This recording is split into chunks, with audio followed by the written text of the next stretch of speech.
Hi అండి, నమస్తే. నేను మీ దేవి. వెల్కమ్ టు నాదే క్రియేషన్స్. ఈరోజు వీడియోలో మనం కొద్దిగా పెరుగు అలాగే బియ్యం పిండితో కేవలం ఈ రెండింటినే ఉపయోగించి చాలా టేస్టీగా, ఎంతో క్రంచీగా, ఎవరైనా నచ్చుకోలేగా చల్ల మురుకుల్ని ఎలా ప్రిపేర్ చేసుకోవాలో చూద్దామండి. ఇవైతే చాలా టేస్టీగా ఉంటాయండి. చేసుకోవడం కూడా చాలా ఈజీ. అంతేకాకుండా చాలా క్రంచీగా. చూసారా, మనం చేతితో పట్టుకుంటే చక్కగా విరిగిపోతున్నాయి, నోట్లో వేసుకుంటే వెన్నలా కరిగిపోతాయి. అంతేకాకుండా ఇవి ఆయిల్ కూడా ఎక్కువగా పీల్చవు, ఇంగ్రీడియంట్స్ కూడా ఎక్కువగా అవసరం లేదు. చాలా టేస్టీగా, ఈజీగా, ఎవరికైనా నచ్చుకునేలాగా ఈ చల్ల మురుకుల్ని ఎలా ప్రిపేర్ చేసుకోవాలో ఈరోజు వీడియోలో చూద్దాం. ఎక్కడ స్కిప్ చేయకుండా చూడండి. ఈ వీడియో మొత్తం చూసిన తర్వాత మీరు ఒకసారి ట్రై చేయండి. ఎలా వచ్చిందో నాకు కామెంట్ సెక్షన్లో తెలియచేయండి.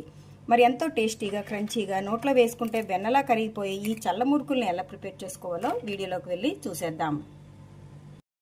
చల్ల మురుకుల కోసం అయితే ముందుగా మనం పిండి కలుపుకుందాం. ఇలా ఒక బౌల్ని తీసుకుని దాంట్లో 3 కప్పుల వరకు బియ్య పిండిని యాడ్ చేసుకోవాలి.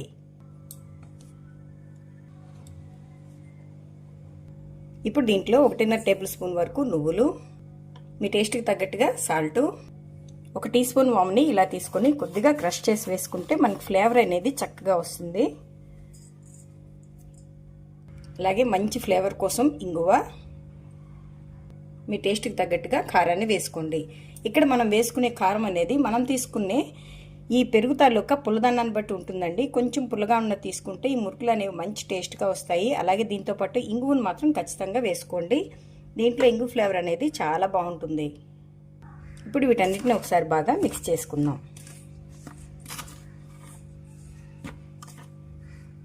ఇలా మొత్తం కలిపేసుకున్న తర్వాత ఒక్కసారి సాల్ట్ని చెక్ చేసుకోండి. ఎందుకంటే మనం పిండి కలిపిన తర్వాత సాల్ట్ చెక్ చేసుకోవడం కుదరదు కాబట్టి, అంటే సాల్ట్ చెక్ చేసుకున్నా మనం యాడ్ చేసుకోలేము కదా, కొద్దిగా దీన్ని ఒకసారి చెక్ చేసుకొని ఇప్పుడు దీంట్లో మనం ఏ కప్పుతో అయితే బియ్యం పిండిని కొలుచుకున్నామో అదే కప్పుతో 1 కప్పు వరకు ప్రస్తుతం ఇలా చల్ల మజ్జిగని అంటే వేయండి.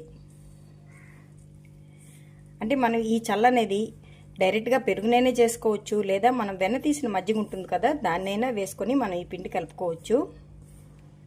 కానీ కొంచెం పుల్లగా ఉండేటట్టు చూసుకుంటే మనకి ఈ మురుకులు అనేవి టేస్ట్ చాలా బాగుంటుంది. చూడండి, ఈ మజ్జిగని మనం మొత్తం 1 కప్పు పట్టించేసిన తర్వాత మనకి ఇలా తయారైంది. మీరు ఇలాంటప్పుడు కూడా ఒకసారి సాల్ట్ని చెక్ చేసుకోవచ్చు. దీంట్లో ఇప్పుడు మనం మరికొంచెం అంటే ఇంకొక 1/2 కప్పు వరకు మజ్జిగని తీసుకుందాం. దీన్ని కూడా కొద్దిగా వేస్తూ కలుపుకోండి, మొత్తం ఒకేసారి వేయద్దు. ఇలా 1.5 కప్పులు అయితే మనం తీసుకున్న 3 కప్పులకి సరిపోతుంది. ఇంకా మనకి తడి సరిపోలేదు అనిపిస్తే వాటర్ వేసుకొని కలుపుకోవచ్చు. ఇంగు ఫ్లేవర్తో కొంచెం పుల్లగా, స్పైసీగా ఈ మురుకులు అయితే చాలా బాగుంటాయండి. మీరు తప్పకుండా ఒకసారి వీటిని ట్రై చేయండి. చూడండి, మనకి 1.5 కప్పులో పెరుగు వేసుకున్న తర్వాత మనకి ఇలా వచ్చింది కదా, ఇంకా తడి సరిపోలేదు కాబట్టి కొద్దిగా వాటర్ని యాడ్ చేసుకుంటూ మనం సెమీ సాఫ్ట్గా ఈ పిండిని కలుపుకోవాలి. అంటే మరీ సాఫ్ట్గా ఉండకూడదు, అలాగని మరీ గట్టిగా ఉండకూడదు. మనం నార్మల్గా మురుకులకి ఎలా అయితే కలుపుకుంటామో అలాగే ఈ పిండిని కలిపేసుకోండి. చూడండి, ఇలా మురుకుల పిండి అయితే రెడీ అయిపోయింది. ఇలా మనం తీసుకున్న ఈ 3 కప్పుల బియ్యం పిండికి మనకి 1.5 కప్పు మజ్జిగ అలాగే 1/2 కప్పు వాటర్ పట్టింది. దీంట్లో ఇంకా మనం కాచిన నూనెను కానీ లేదా వెన్న, బటర్ అలాంటివి ఏమీ వేయమండి.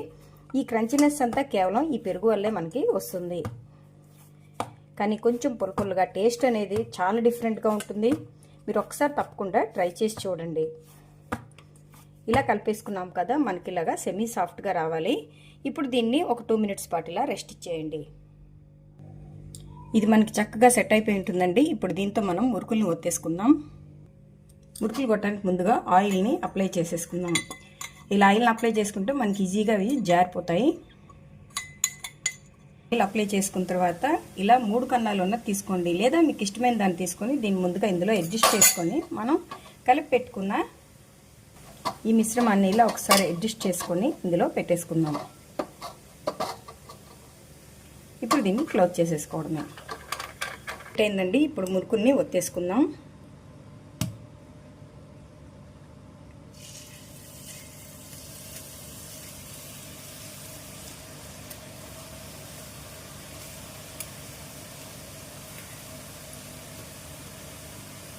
వేసిన వెంటనే కదిపించకుండా 1 నిమిషం దాన్ని అలా వదిలేయండి.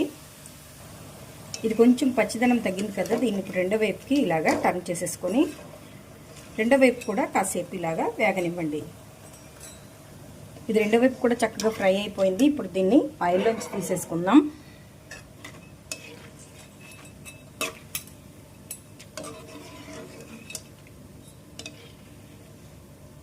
ఇలా మొత్తం అన్నిటినీ 1 by 1 ఫ్రై చేసేసుకోవడమే.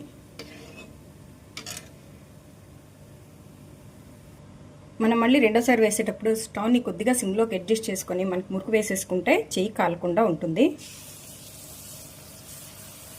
ఇలా ఫ్రై చేసుకుని కొద్దిగా ఫ్రై చేసిన కరివేపాకుతో గార్నిష్ చేసుకుంటే ఎంతో టేస్టీగా మనకి చల్ల మురుకులు అయితే రెడీ అయిపోతాయి. చూసారా ఎంత క్రంచీగా ఉన్నాయో. చూడండి చాలా చక్కగా వస్తాయి. అలాగే టేస్ట్ కూడా అదిరిపోతుంది. కొంచెం పుల్లగా స్పైసీగా ఇంగువ గుంగుమలతో చాలా బాగుంటుంది. మీరు తప్పకుండా ఒకసారి వీటిని ట్రై చేయండి.